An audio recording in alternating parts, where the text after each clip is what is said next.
great desire and need to move on to change. Yet I am chained to my current life, for all that I see around me is economic upheaval. Am I crazy to yearn for change when all around me there are riots, unemployment, wage cuts, and generally a feeling of despair? Okay, again, this is about some aspects of change. So some of this is about accepting change, but also being responsible for past decisions. So, for instance, this question feels to me as though it's linked in with some aspects of the past. So if you think about it, in the past, we have perhaps always left, and this is in a global sense, but also in a personal sense, we've almost left the responsibility of taking care of things in other people's hands. So we haven't necessarily taken our own personal responsibility as far as what we're satisfied with, what is satisfactory, what we feel kind of enlightens us, what we feel engages us, and we've just kind of gone with whatever's there. And I think certainly what we're finding now is the healing of going with whatever's there.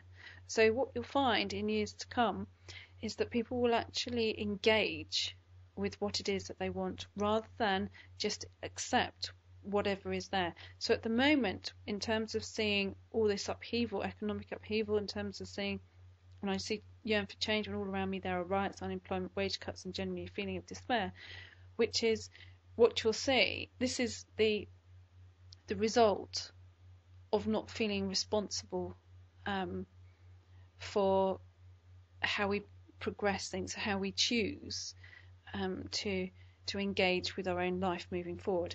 And what you'll see is that will really begin to change. We'll really begin to participate. This is about, at the moment, it's about where we haven't participated. We've just let things ride, which has been a thing of the personality. If it doesn't involve us, we'll just leave it. It's a bit like, the story of the dog, which is, I'm sure you've heard this before, which is God was walking down the street one day, and obviously it's an analogy, passes a man with a dog, and the dog's whining, and God says to the man, "Why is your dog whining?"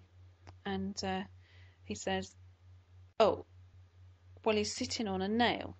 And so God says to him, "Well, why doesn't he move?" And he says,